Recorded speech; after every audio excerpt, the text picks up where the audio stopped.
خود اعتمادی، self confidence کسے کہتے ہیں؟ خود اعتمادی کسی شخص کا اپنی قابلیت اور صلاحیتوں کے بارے میں یقین یا زاویہ نگاہ کو کہتے ہیں۔ مطلب یہ ہے کہ آپ کا اپنی قابلیت اور صلاحیتوں کے بارے میں کیا خیال ہے؟ کیا آپ اپنے آپ پر بھروسہ کرتے ہیں؟ کیا آپ کو لگتا ہے کہ آپ اپنی زندگی پر آپ کا اپنا اختیار ہے؟ کیا آپ اپنی خوبیوں اور خامیوں سے اچھی طرح سے واقف ہیں؟ کیا آپ مثبت سوچ یعنی پازیٹیو تھنکنگ رکھتے ہیں؟ کیا آپ کے سامنے آپ کی زندگی کا کوئی واضح مقصد ہے؟ کیا آپ تنقید برداشت کر سکتے ہیں؟ کیا آپ اپنی بات یا پیغام دوسروں تک آسانی سے پہنچا سکتے ہیں؟ اگر ان تمام سوالوں کا جواب ہاں میں ہے تو اس کا مطلب یہ ہوا کہ آپ ایک خود اعتماد شخص ہیں۔ لیکن اگر کسی بھی سوال کا جواب نفی میں ہے تو پھر اس کا مطلب ہے کہ آپ میں خود اعتمادی کی کمی ہے۔ بدقسمتی سے بہت سے لوگ ایسے ہیں جن میں خود اعتمادی کی کمی ہوتی ہے، لیکن اچھی بات یہ ہے کہ خود اعتمادی کوئی موروثی چیز نہیں، کوئی خاندانی چیز نہیں۔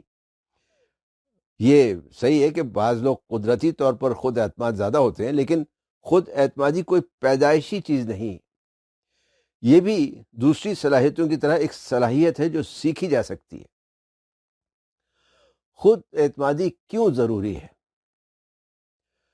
بسم اللہ الرحمن الرحیم۔ السلام علیکم، میں ہوں آپ کا لائف کوچ ڈاکٹر سید فیصل جیلانی۔ اگر آپ اس چینل پر نئے ہیں تو اسے سبسکرائب کر کے بیل آئیکن پر کلک کرنا نہ بھولیں تاکہ آپ کو آنے والی ویڈیوز کی بر وقت اطلاع مل سکے۔ خود اعتمادی کیوں ضروری ہے؟ سب سے پہلے تو جتنے لوگ زندگی میں کامیاب یا کامران ہوتے ہیں، ان میں جو ایک نمایاں خصوصیت یا جو سب سے زیادہ خصوصیت پائی جاتی ہے وہ ہے خود اعتمادی۔ خود اعتمادی آپ کو زندگی کے اتار چڑھاؤ میں مدد دیتی ہے۔ خود اعتماد لوگ زندگی کے دوڑ میں آگے بڑھنے سے نہیں گھبراتے، یہ لوگوں کے ساتھ ساتھ آگے بڑھتے ہیں، یہ ہار نہیں مانتے، یہ اپنی کوشش جاری رکھتے ہیں، یہ ذہنی اور جسمانی طور پر بھی مضبوط ہوتے ہیں، یہ رسک لینے سے بھی نہیں گھبراتے، رسک لیتے ہیں لیکن دیکھ بھال کر۔ خود اعتمادی کس طرح بہتر کی جا سکتی ہے؟ خود اعتمادی کی صلاحیت بہتر کرنے کے لیے آج آپ سے 5 مختلف ٹیکنیکس پر بات کریں گے۔ پہلی ٹیکنیک ہے خود کلامی یعنی سیلف ٹاک۔ خود کلامی کا مطلب ہے اپنے آپ سے بات کرنا۔ آپ کو شاید ہنسی آ رہی ہو اپنے آپ سے بات کرنے کے پر، لیکن حقیقت یہ ہے کہ انسان کا ذہن کسی لمحے بھی خالی نہیں رہتا، اس میں ہر وقت خیالات کی بھرمار رہتی ہے، ایک طرح کا ڈائلاگ چل رہا ہوتا ہے، ایک طرح کی خود کلامی جاری رہتی ہے۔ یہ سیلف ٹاک یا خود کلامی یا تو پازیٹیو ہو سکتی ہے یا نیگیٹو یعنی مثبت ہو سکتی ہے یا منفی۔ خود اعتمادی کی کمی نیگیٹو خود کلامی کا باعث ہوتی ہے، اس لیے سب سے پہلے اپنے خیالات کو پازیٹیو کرنے کی، مثبت کرنے کی ضرورت ہے۔ چیزوں کا روشن پہلو دیکھنے کی عادت ڈالنا ضروری ہے۔ مثلا بعض لوگ یہ سوچتے ہیں کہ یہ کام میں نہیں کر سکتا، لیکن اگر اس کے بجائے یوں سوچا جائے کہ میں ہر کام کر سکتا ہوں، یا یہ تو بہت مشکل ہے، اگر اس کے بجائے یوں سوچا جائے کہ کوئی کام مشکل نہیں ہوتا اگر تھوڑی سی محنت کی جائے تو۔ بعض لوگ یوں بھی کہتے ہیں ایسا تو ہو ہی نہیں سکتا، اگر اس کے بجائے یوں سوچیں کہ ایسا کیسے ہو سکتا ہے تو زیادہ بہتر ہو جائے گا۔ میں تو ایسا ہی ہوں کہ بجائے میں اس سے بھی بہتر ہو سکتا ہوں سوچے تو زیادہ بہتر ہے۔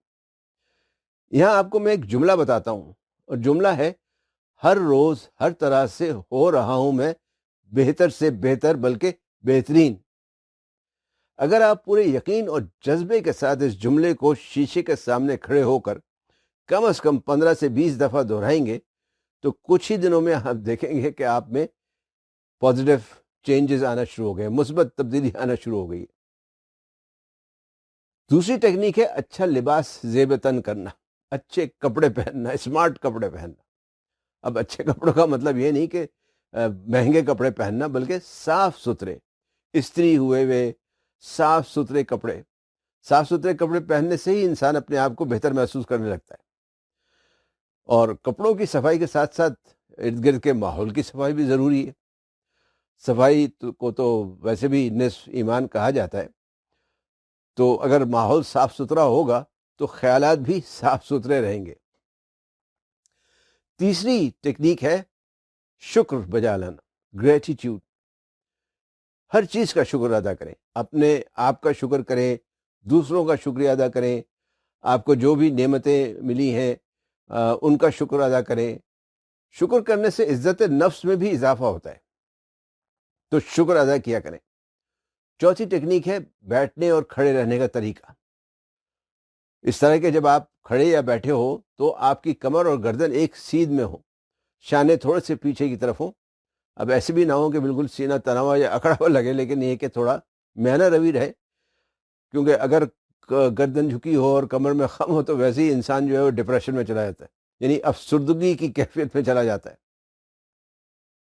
انسان کے اٹھنے بیٹھنے اور چلنے پھرنے سے دوسرے لوگ اندازہ لگا لیتے ہیں کہ وہ ایک پر اعتماد شخص ہے یا پر اعتماد انسان ہے یا کمزور. پانچویں ٹیکنیک ہے مسکراہٹ. اس کا تجربہ تو آپ ابھی اور اسی وقت کر سکتے ہیں. اپنے چہرے پر تھوڑی سی مسکراہٹ لائیں، آپ خود بخود ایک دم بہتر محسوس کرنے لگیں. مسکراہٹ کی پریکٹس کریں. شیشے کے سامنے کھڑے ہو کر مسکرائیں. اتنی پریکٹس کریں کہ آپ کی مسکراہٹ چہرے پر سج جائے، چہرے پر پکی ہو جائے. اس کے علاوہ بھی اور چیزیں ہیں، خاص طور پہ اپنی خوبیوں اور خامیوں سے آگاہی حاصل کرنا. یعنی آپ کو یہ پتہ ہونا چاہیے کہ آپ کی بہترین خوبی کیا ہے. ہر شخص میں کوئی نہ خوبی ہوتی ہے، کوئی نہ کوئی اچھائی ہوتی ہے. کوئی کھانا اچھا بناتا ہے، کوئی گانا اچھا گاتا ہے، کوئی لطیفے بہت اچھے سناتا ہے، کوئی دوست بہت جلدی بنا لیتا ہے. غرض ہے کہ جو بھی آپ کی بہترین صلاحیت ہے اس سے آگاہی حاصل کریں، اس کے بارے میں آپ کو پتہ ہونا چاہیے اور پھر اسے استعمال بھی کریں. دوسرے خود اعتماد لوگوں میں ایک اور بہت اہم چیز ہوتی ہے، وہ ہے ترجیحات. انہیں اپنی ترجیحات کا پتہ ہوتا ہے، اور چونکہ انہیں ترجیحات کا پتہ ہوتا ہے تو یہ وقت ضائع نہیں کرتے، اور ان کا مقصد بھی ان پر واضح ہوتا ہے. جب مقصد واضح ہوتا ہے تو اس کے لیے یہ اس کی جد و جہد میں لگے رہتے ہیں، اسے حاصل کرنے کی جد و جہد میں لگے رہتے ہیں، اور ہر اس چیز سے کنارہ کر لیتے ہیں، ہر اس چیز سے اپنے آپ کو علیحدہ کر لیتے ہیں جو ان کے راستے میں کسی رکاوٹ کا سبب بن سکتی ہے یا ان کے راستے میں حائل ہو سکتی ہے. تو امید ہے کہ ان باتوں پر عمل کرنے سے آپ کی خود اعتمادی میں خاطر خواہ اضافہ ہوگا. ویڈیو دیکھنے کا شکریہ. پسند آئی ہو تو لائک، شیئر اور کمنٹ ضرور کریں. چینل سبسکرائب کر کے بیل آئیکن پر کلک کرنا نہ بھولیں. فی امان اللہ.